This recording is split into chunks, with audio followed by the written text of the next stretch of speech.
శ్రీ గురుభ్యో నమః. నమ శివాయ నమ శివాయ. సత్సంగ పరివారానికి సాధ్యాపాయి. జగద్గురువులు శ్రీ శ్రీ ఆదిశంకరాచార్య విరచిత శివానంద లహరి స్తోత్రంలోని 6వ శ్లోకాన్ని సూక్ష్మంగా తెలుసుకునే ప్రయత్నం చేద్దాం. గం గణపతియే నమః. घटो वा मत्पिण्डोऽप्यणुरपि च धूमोऽग्निरचलः पटो वा तन्दुर्वा परिहरति किं घोरशमनं वृथा कण्ठक्षोभं वहसि तरसा तर्कवचसा पदाम्भोजं शम्भोर्भज परमसौख्यं रजसुधी. నమ శివాయ నమ శివాయ. తన మనస్సు తర్కశాస్త్రములపై విహరించటం, వాదించటం మానుకుని శివులు వారిపై చేర్చవలయను అని ఆచార్యులు వారు ఈ శ్లోకం ద్వారా తెలియజేస్తున్నారు. హే సుధీ, ఓ మంచి బుద్ధి కలవాడా, ఘటోవా కుండగా, మృత్పిండు అనగా మట్టి ముద్ద కాని, అణురపి పరమాణువు గాని, ధూమహ పొగ కాని, అగ్ని గాని, అచలహ పర్వతము కాని, పటోవా వస్త్రము కాని, తంతుర్వా దారము కాని, తర్కశాస్త్రముల యందు వ్యవహరింపబడు మాటలు ఘోర శమనం అనగా ఘోర భయంకరమైనట్టి శమనం యముని పరిహరతి కిం పరిహరించుచున్నదా ఇమి. తర్కవచస తర్కశాస్త్రము వాక్కు చేతను, వృధా వ్యర్థము, కంఠక్షోభం కంఠమునకు శ్రమము, నీవు వహసి వహించుచున్నావు, శంభో శివుని యొక్క పదాంభోజం పాదపద్మమును భజ సేవించుము, తరస శీఘ్రముగా పరమ సౌఖ్యం మోక్ష సామ్రాజ్యమును వ్రజ పొందుము. తాత్పర్యం ఏమనగా, కుండలు చేయుటకు మట్టి సాధనము, దానికి పరమాణువులు కారణము. కొండ మీద పొగ కనబడుచున్నది కాన నిప్పు అక్కడ ఉండును. వస్త్రములు దారము వలన పుట్టును. ఇలా తర్కశాస్త్రాదులలో ఏ ఒక్కటియు మృత్యువునకు అడ్డుపడినది కాదు. ఈ తర్కశాస్త్రాదులను పిడివేసి వర్ణించి కంఠశ్రమ ఏల కలిగించుకుందువు, వద్దు, శివ భజన చేసి మోక్షం పొందుము అని ఆచార్యులు వారు ఈ శ్లోకం ద్వారా శివనామము ఎల్లప్పుడూ చేయుము అని తెలియజేస్తున్నారు. అరుణాచల శివ, అరుణాచల శివ, అరుణాచల శివ. ఓ పండితులారా, ధీరాగ్రగణ్యులారా, కేవలం శాస్త్ర చర్చలు జీవన్ముక్తికి తోడ్పడవు. మీలో మీరు ఈ కుండకు మృత్తిక ఆధారం, మృత్తికకు మట్టి అణువులు ఆధారం, అణువులకు పరమాణువులు ఆధారం అయితే కుండకు ప్రధానం మృత్తిక, అణువ, పరమాణువుల అని చేసే తర్కవాదములు, అదిగో కొండపై పొగ వస్తున్నది అంటే అక్కడ అగ్ని ఉండి ఉండాలి అని చేసే హేతువాద నిర్ణయము, వస్త్రము ఉన్నది కదా, ఇది ఏర్పడటానికి దారం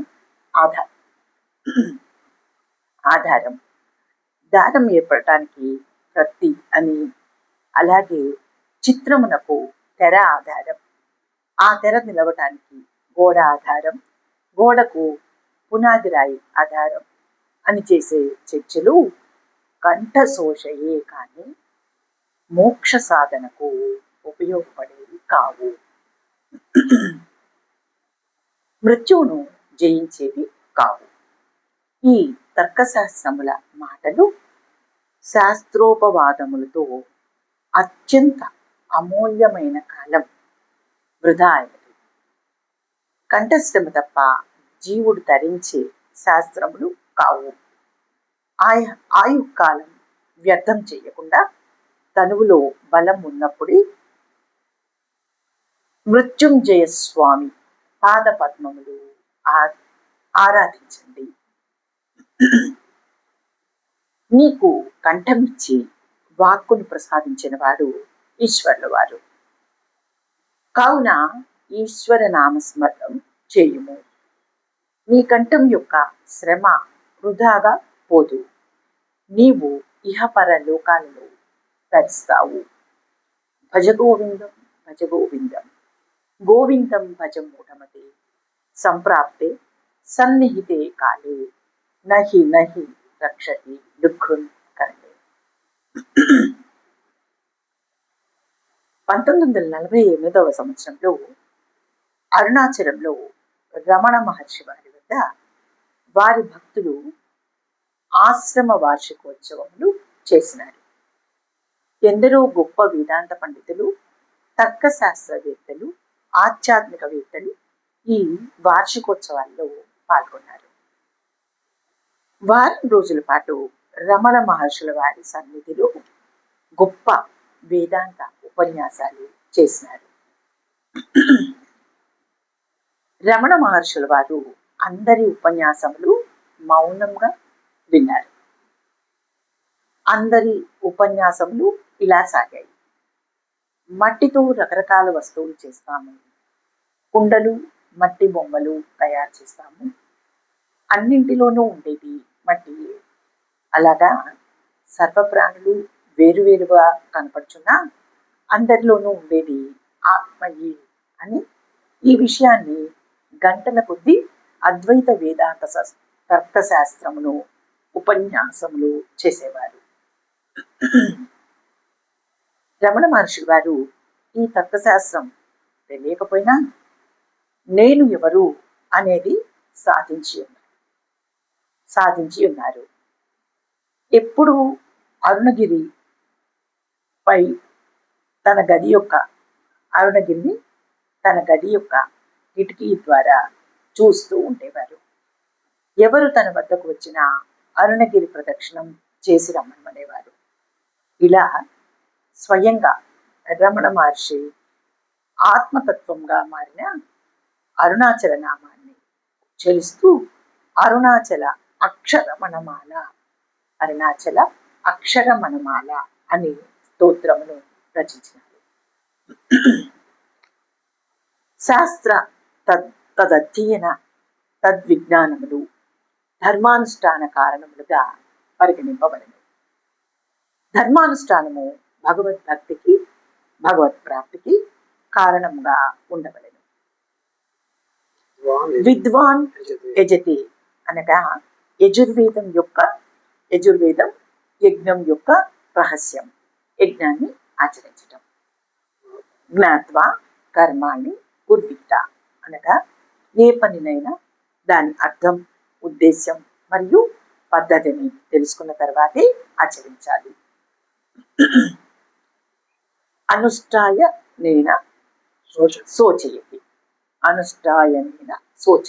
అనగా భగవద్ జ్ఞానం లేకుండా పోవటం. జీవుడు భగవద్జ్ఞానం లేకపోవటం వలన జీవుడు దుఃఖాన్ని పొందుతాడు. శబ్ద బ్రహ్మాని నిష్ణాతః పరం బ్రహ్మాది గచ్చతి అని శృతి వాక్యములు. వివిధ జ్ఞానాలతో ఎన్నో రకాలుగా ఎంత విజ్ఞానం ఆర్జించినా అవసాన కాలం ఆసన్నమైతే ఆ శాస్త్ర జ్ఞానం నిరుపయోగం. మృత్యువు నుండి రక్షించలేవు.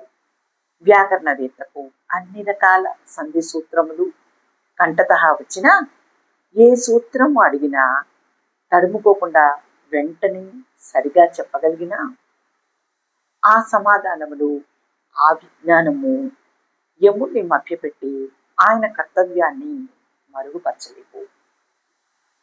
యముల వారి మనస్సు మార్చలేవు, మెప్పించడం లేవు.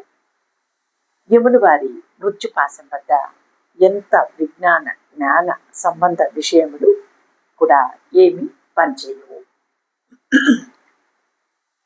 అనర్గళంగా శత్రువుల్ని క్షమించాలి, అనర్గళంగా శృతుల్ని స్మృతుల్ని వినిపించిన ప్రయోజనం ఉండదు.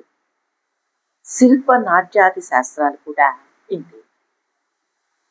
కొన్ని పడిగట్టు పదాలు ఒక్కొక్క శాస్త్రంకు పరిచయమై ఉంటాయి.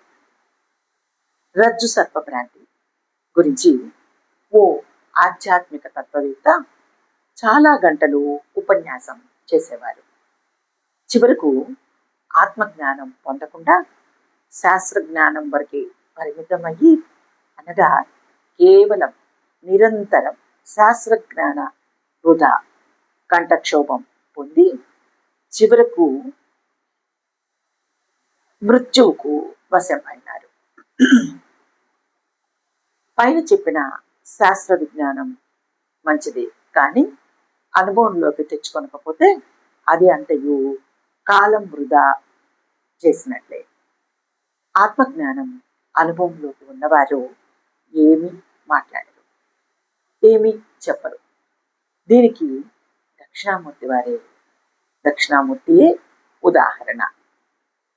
మౌన వ్యాఖ్య ప్రకటిత పరబ్రహ్మ తత్వం యువాన వశిష్టాంతే వసదృషి గణైరావృతం బ్రహ్మనిష్ఠే ఆచార్యేంద్ర కరకలిత చిన్ముద్ర ఆనందమూర్తి స్వాత్మారామం ముదితి వదనం దక్షిణామూర్తి మీదే.